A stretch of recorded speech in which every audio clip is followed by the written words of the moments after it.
In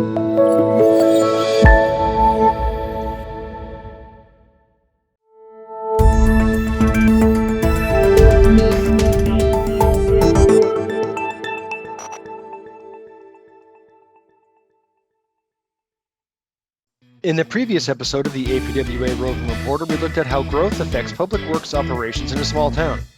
In this episode, we visit with Los Angeles County Public Works to look at a large-scale public works dam operation, a multi-year sediment removal project, and a neighborhood enhancement project. Hi, this is Matt Harper with APWA's Roving Reporter. This time we're in Southern California at the Morris Dam along the San Gabriel River, joined by Eric Batman now. And Eric, can you give us kind of a run through of what we're seeing here on this board? Yeah, so right behind you there, we've got a map of Los Angeles County, and what's highlighted in different colors are the groundwater basins within Los Angeles County, and they're highlighted because the groundwater basins really account for the location of where we store a good amount of water here in Los Angeles County. And as you can see, there's a number of different basins that are called out there, and so each basin is managed by different entities, but it's a source of drinking water supply for the residents of Los Angeles County, and groundwater provides about a third of the total drinking water supply here in the county. So can you give us a little bit of a history about when the dam was built, who built it, and just some of the interesting things about it when it was built? Yeah, so again, we're here at Morris Dam. It was built between 1932 and 1934 by the city of Pasadena. The purpose of it being built was actually for water supply for the residents of Pasadena. And so once it was finished construction, folks downstream that had normally received the water that was being captured here weren't real happy about it, and they formed a group and challenged the city of Pasadena's right to the water here. And what that did was that led to Pasadena looking at other options, and essentially a deal was struck between the city of Pasadena and the Metropolitan Water District of Southern California, where the city would actually give up this dam to Metropolitan, and in exchange the city of Pasadena would join Metropolitan. So essentially the challenge that was there was able to be remedied by the city of Pasadena would get the water they needed by joining Met, and then Met would manage this facility mainly for emergency storage for imported water, and then the folks downstream would be able to once again get the water that they had access to up to that point. So that's kind of the brief history. So Met actually owned this facility through about 1995. In the mid-70s, Met determined they really didn't need the facility for that emergency water, and so LA County Flood Control District was always interested in this facility because we've got 2 dams upstream, and we always thought this would definitely add some additional benefit to our system. So in the 70s, once Met determined they didn't necessarily need this facility, LA County Flood Control approached Met and talked about the possibility of acquiring this dam. And so over the years, multiple studies were performed so that the Flood Control District could take over ownership of it, and then finally in 1995 they were able to secure that final acceptance of the facility. So LA County Flood Control District, which again, LA County Public Works acts on behalf of, was able to secure this facility, and we've been able to own and operate it ever since. Part of the visit for today is to see some of the testing and maintenance, possible maintenance that might be done. Can you tell us about the valve test that we'll be seeing later on? Right, so Morris Dam has 5 valves that are used to release water to essentially manage the reservoir level behind the dam.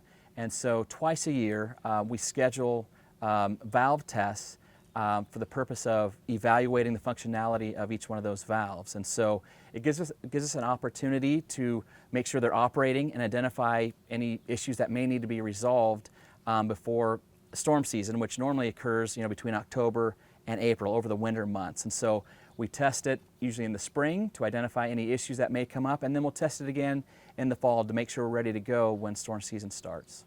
What makes the valves that you have now more unique or more suited for the operation here versus the ones you had maybe 10, 15 years ago? So, right, we did recently replace all the valves here at Morris Dam. Many of the valves that we replaced weren't even operational. I think we were down to 2 or 3 valves out of the 5 that we originally had. So that was one of the main improvements, was actually having 5 functional valves.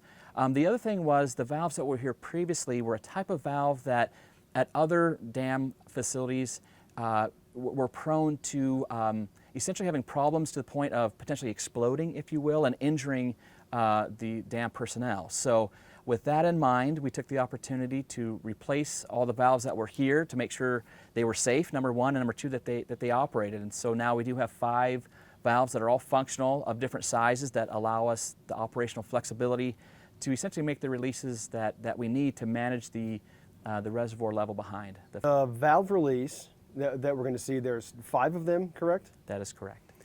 Can you give us a general idea of how much water is going through any of those tests at any given second or minute? Sure. So each valve is tested individually.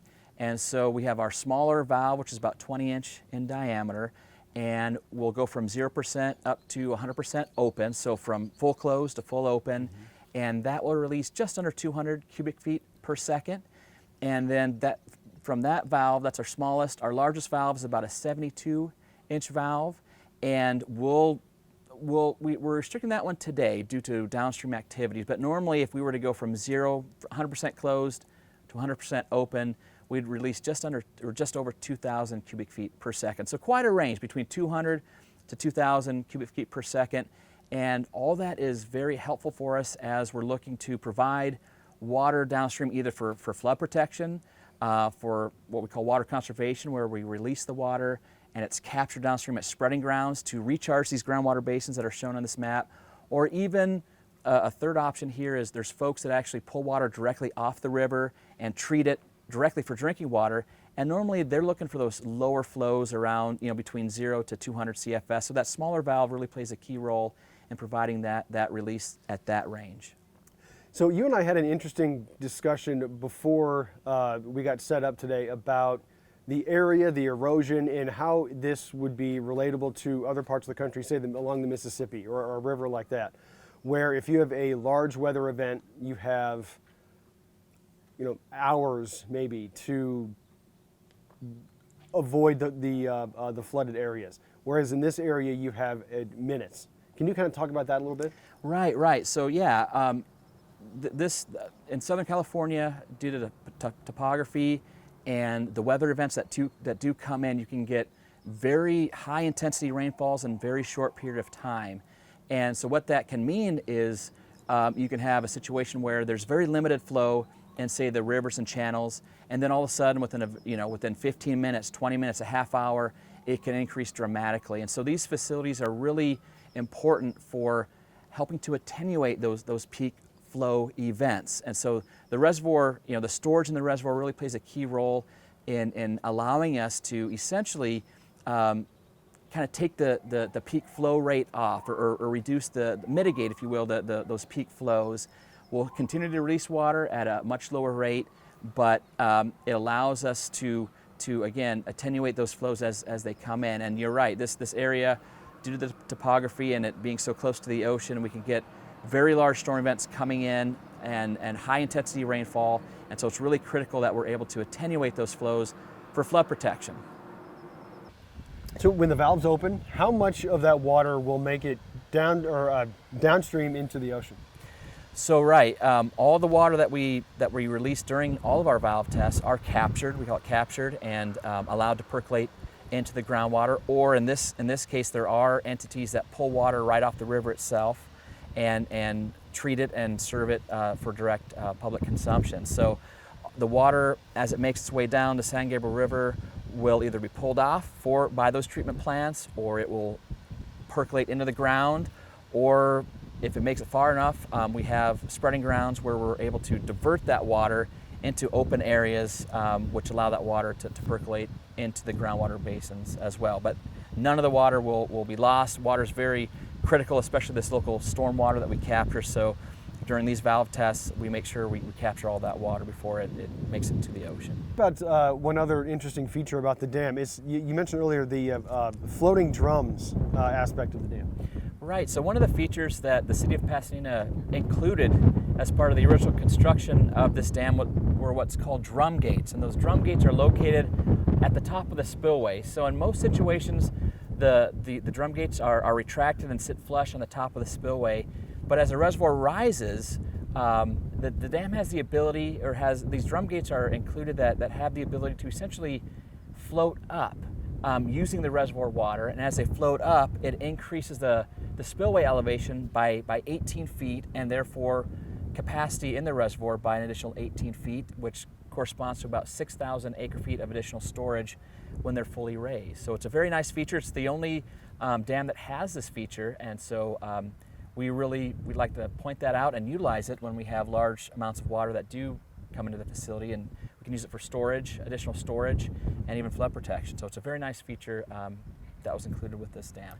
And two interesting facts about the history of the dam. One, it has a relationship with the military, and also an interesting fact about Herbert Hoover. Can you take us through those two?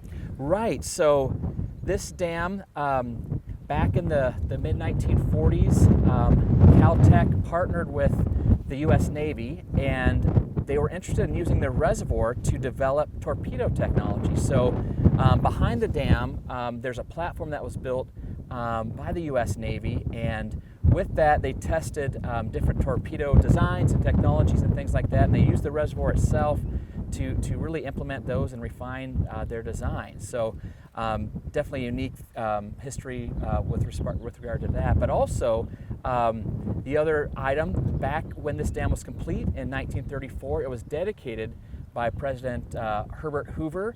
And so that he was the one that came out and gave the official blessing on this facility, and he had quite a history with other dams, as you know, throughout the country. So it was a nice addition at that time for him to dedicate this facility. LA County Public Works has 14 total operating dams, correct? Correct. 14 major dams that we operate for flood protection and stormwater capture. And there's 3 in this area that are working together, correct? There are 3, yes, that are located in San Gabriel Canyon, Morris being one, the next one upstream, San Gabriel Dam, and then finally on the West Fork, Cogswell. How do those all work together? So when we take a look at storm systems that come in, we're constantly monitoring the reservoir levels in each one of those dams. So we do need to keep an eye on each one in concert with the other. Cogswell drains into San Gabriel. San Gabriel will drain into Morris. So it's very important that we manage them collectively, if you will, as one system. Each one will have varying degrees of inflow during storm events, but we do constantly monitor all 3 together and operate them almost as one unit. The test is over now, and we're on the opposite side. Give us some general information about the dam, length, height, and just some general information. Sure. So Morris Dam is a concrete gravity dam. It gets its strength and ability to hold water from the weight of the dam itself. It's 245 feet above the original stream bed. It's about 800 feet in length from one end to the other. And take us through 2005. You were talking about how that was an important year in the dam. Right. So during the 2004-2005 storm season, we received quite a bit of rainfall throughout all of Los Angeles County. We had records in downtown Los Angeles and even here in the mountains. And so much water came in that even though we made releases through the valves and tried to attenuate flows, the reservoir completely filled up, and to the point where water was released through the spillway, which it's designed to pass water through it in those types of situations. But that was the last time we had so much rain and so much inflow into the dam that the water actually went over the spillway. Was there anything learned in that 2004-2005 year that you may not have known before? Well, just that it reaffirmed the fact that this area can receive a very large amount of rainfall in a very short period of time, and we can see very significant amounts of flow. So I think that's one thing that it just reaffirmed. It's things that we had studied in the past and had seen on record, but it gave us an opportunity to experience that firsthand. From the San Gabriel Dam, we went upstream to look at the Los Angeles County Public Works sediment removal project. All right, we're now at San Gabriel Dam with Danny Sue here for the LA County Public Works, and we're going to look at their sediment removal project. Danny, can you just kind of summarize the project for us? Yeah, so our project came as a result, actually to address the 2020 Bobcat fire. And so with that, I mean, we anticipate at least up to 4.9 million cubic yards of sediment to come into the reservoir over the next 5 years. And so in order to address this emergency, to protect life and property downstream, we needed to go ahead, get in here, lower the reservoir, and remove 4.9 million cubic yards of sediment. So you can see the line where the vegetation hits where the original level of the reservoir would have been. Kind of give us an idea of what that measurement is there now that you've drained it. Yeah, so just from looking at here, I mean, based on where the water elevation is at, I mean, we're looking at right at the top where, you know, the vegetation meets the barren ground. It's roughly about 150 feet in difference there. And why is getting the sediment out of here an issue? Is it a safety issue for people, or is it an management of the assets, the infrastructure? It's both, actually. I mean, both, because this asset does protect life and property downstream. And so in order to do that, we need to actually remove the sediment, right, in order to protect both the inlet works and outlet works of our dam. And that does allow our dam to continue to provide, you know, flood protection, but also water conservation. And we have some trailers over here. We have trucks removing sediment in another location. What are these red trucks over here?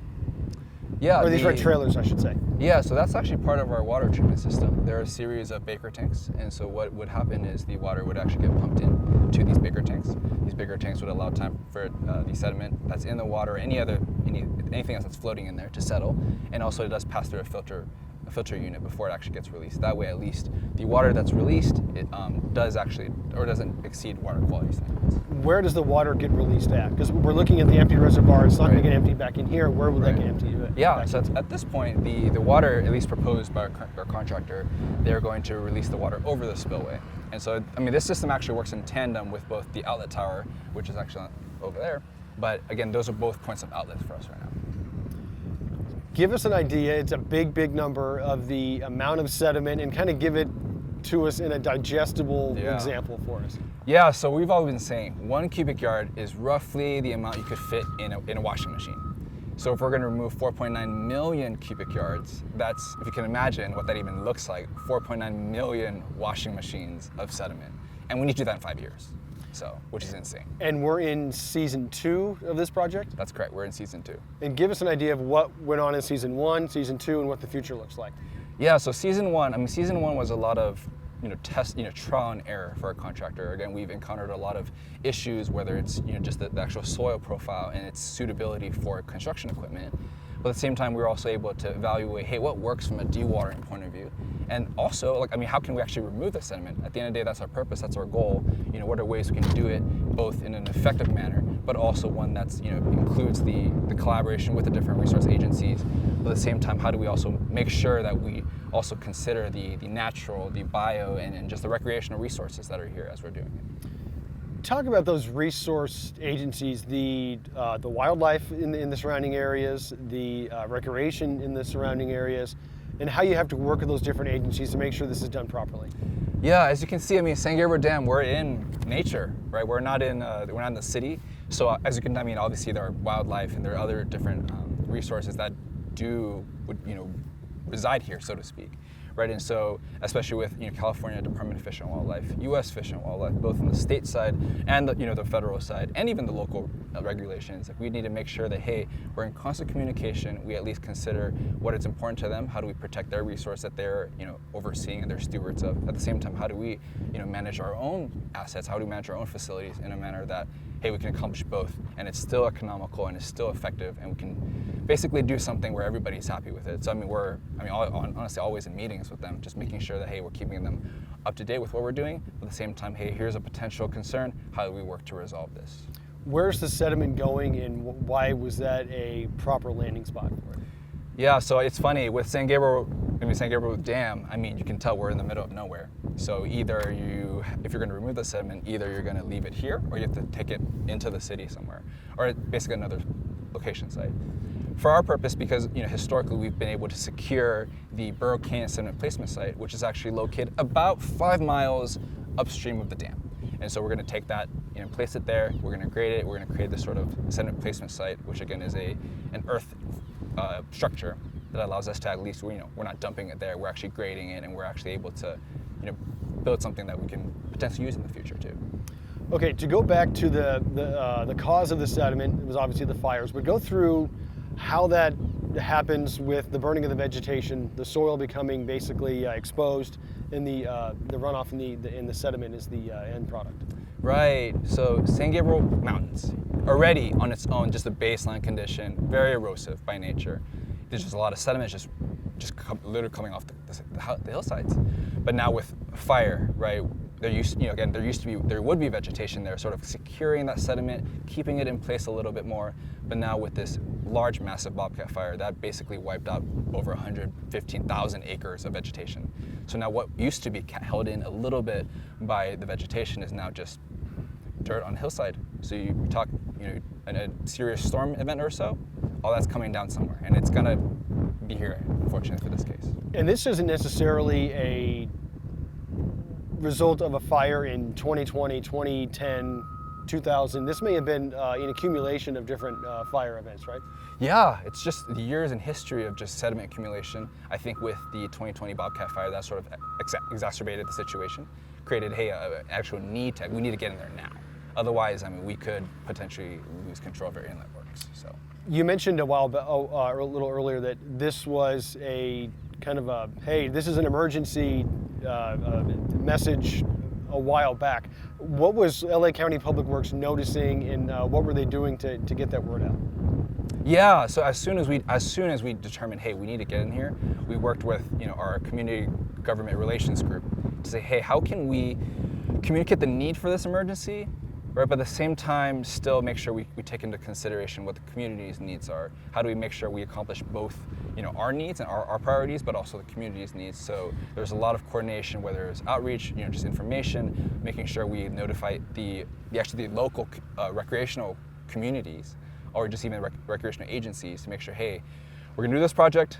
We need to do it quick. We're trying to, make sure we do it in a manner that's effective and economical, but at the same time, we also want to make sure we can take into consideration your operations, your concerns. About how many people are working on the project right now? I would say, there's a lot, right? From the field crews, the contractors, our own project management staff, I would say probably at least 50 that I'm interacting with on a regular basis. And when do you anticipate it start to scale off a little bit and maybe come to an end?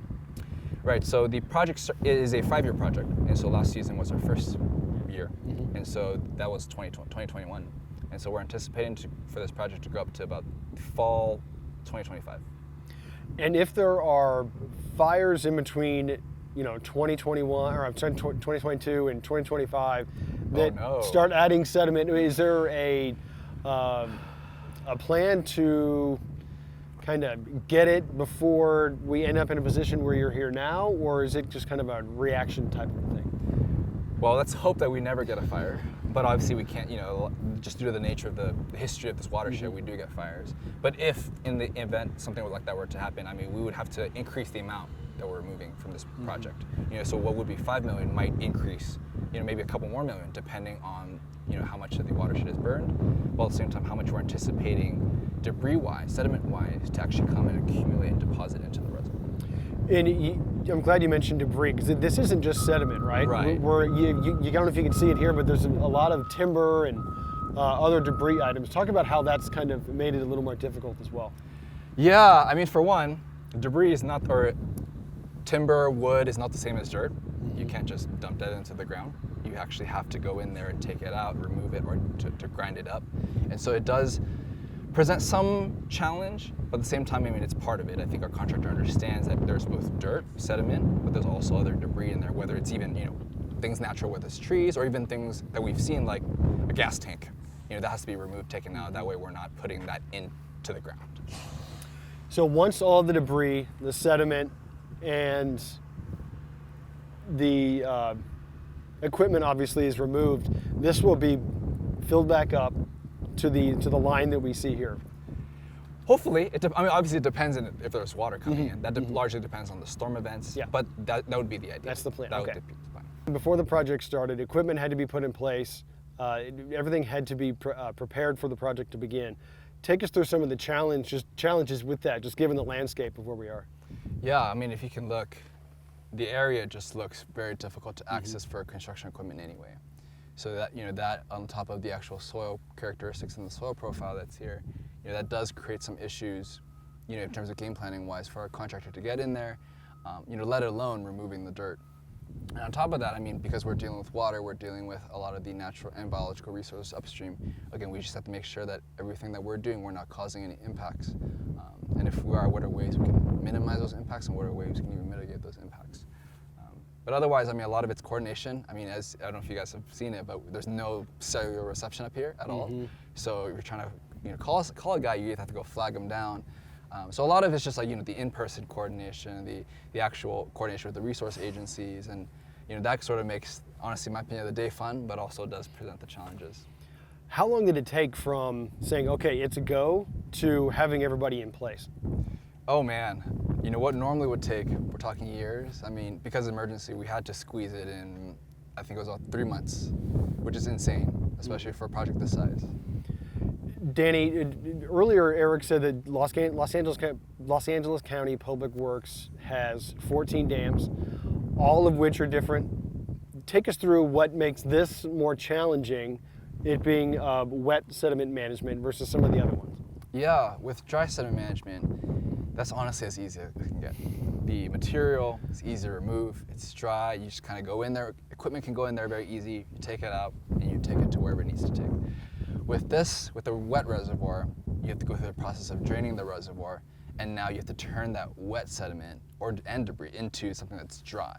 And part of the reason why we need it to be dry is we need it to meet a certain moisture content, per our policy, but also it allows for structural stability of the actual sediment placement site that we're building on top of, that we're placing the sediment in. So it's so interesting here because it's like, well, our reservoir is larger, as you can tell, our largest reservoir for all out of the 14 major dams, and so there's a lot of water here.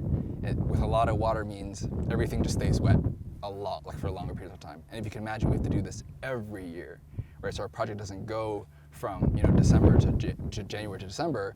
We can only do it during the actual dry seasons, or sorry, the dry parts of the year, which is the non-storm season, and that period being April to October. Because once the storms come in, this dam needs to operate for flood control purposes. So we need to actually get everybody out of there. The reservoir is going to fill up probably most likely with whatever rains come in. But then now, once April comes along, now we got to lower it again. So again, it's this sort of challenge where every year we're dealing with both, the natural elements, but at the same time we need to accomplish the actual sediment removal, which again is the emergency aspect of it. Our final stop with Los Angeles County Public Works is to East LA to look at their neighborhood enhancement project. Okay, we're now talking to Tuan here with LA County Public Works. We're in East LA now, continuing to look at the operations that is the Los Angeles County Public Works, the big operation that they have here. And Tuan, tell us about the stormwater capture project. We spent the morning talking about capturing water and the dam operations, but tell us what's going on here. Yeah, so this project, is the official name of it is the East Los Angeles Sustainable Medium Stormwater Capture Project. This project actually came about when we worked with the community starting late 2015, where at that time we held a community meeting in person to solicit their input on saying, hey, we have an opportunity to incorporate a stormwater capture project here. In addition to that, what would you guys like to see in terms of the above ground improvements that the residents like yourselves can really utilize? And so since that time, since 2015, we held a total of 7 community meetings, total about 5 in person, and then also we had 2 virtual community meetings due to the pandemic, the COVID-19. And it was a back and forth relationship between us and the community, and we were able to, because of that, we were able to construct a stormwater capture project that has over 103 infiltration wells to treat improve the water quality.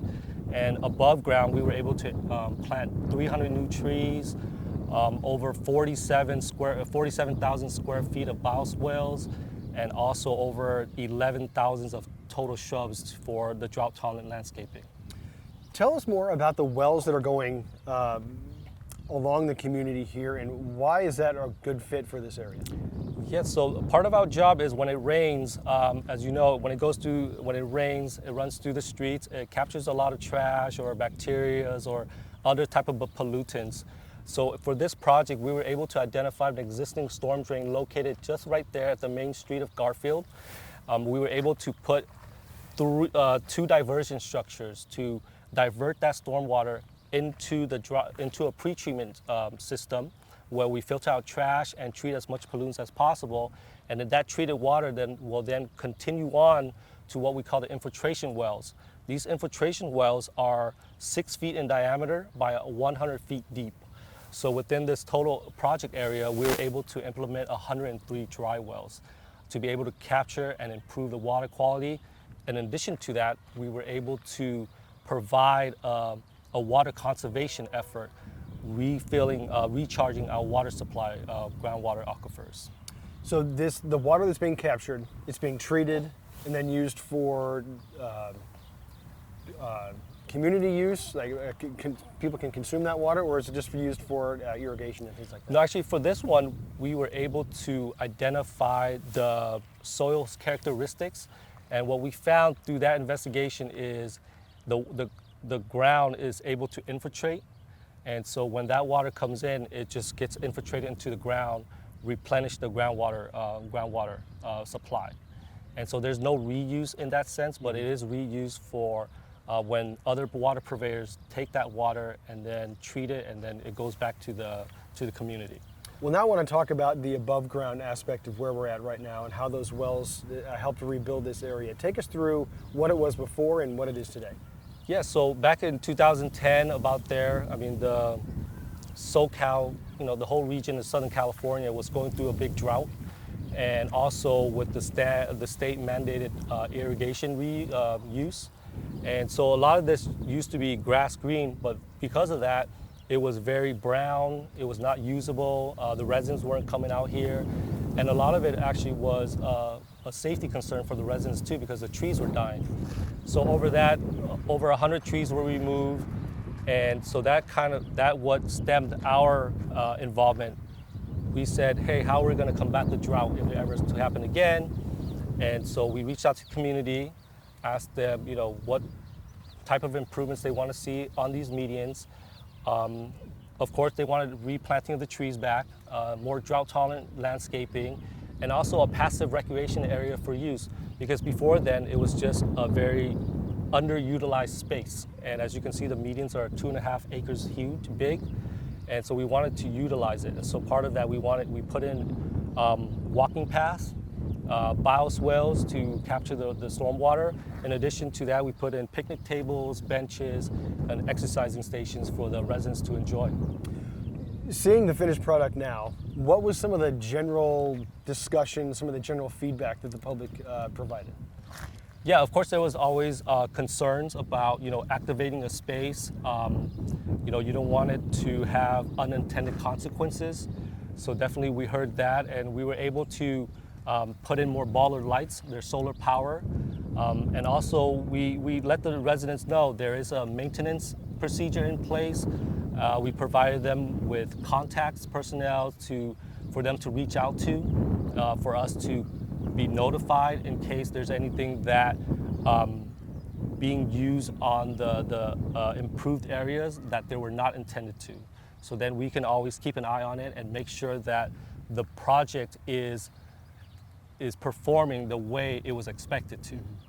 With the above ground bushes, grass, the trees you mentioned, take us through the irrigation system that's in place now. Yeah, so with that, we also upgraded the irrigation system to a drip irrigation. So it uses, least amount of water, but it allows also for the plants, for the drought-tolerant landscaping, the shrubs, to just continue to thrive. And that was one of the big, aspect of the project, is because we wanted a space to sustain, if there was ever to be a drought again, that the plants and the landscaping wouldn't go brown and kind of go back to the way it was. And so the drip irrigation was a big improvement to what it was before.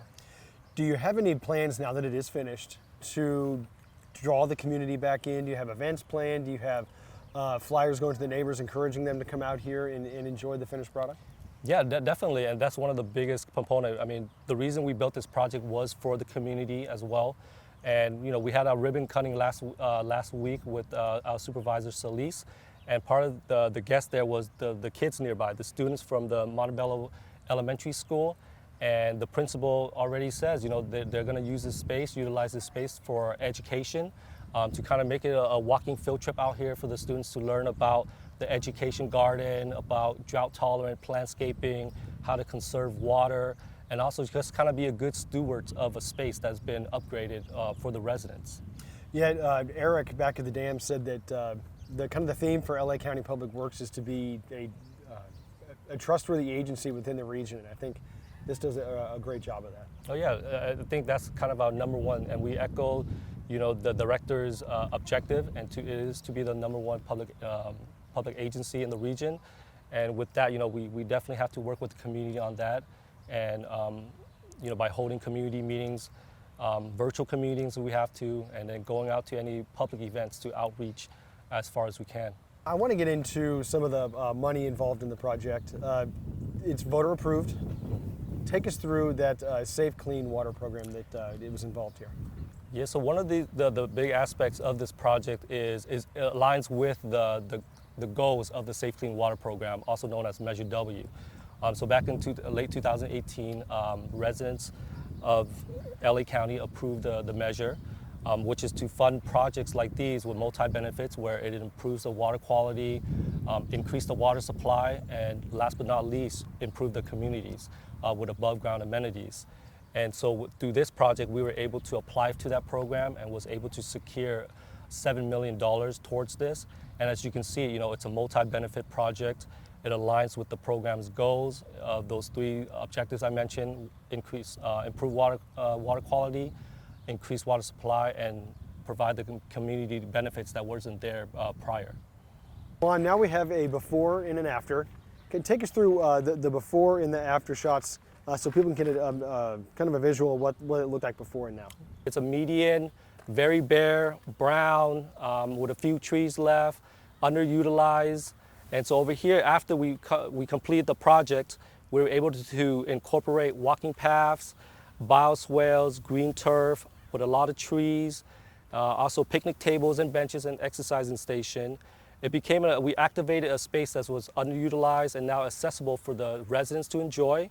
And that's, looking back, it was very important, especially during the pandemic where everyone was on lockdown, but now the residents have a space right outside their home to be utilized where they can enjoy just walking around the neighborhood, enjoy the green space and the amenities. I'd like to thank Steve Frasher and everyone at Los Angeles County Public Works for letting APWA see just some of the maintenance, projects, and community enhancement initiatives that go into a large operation.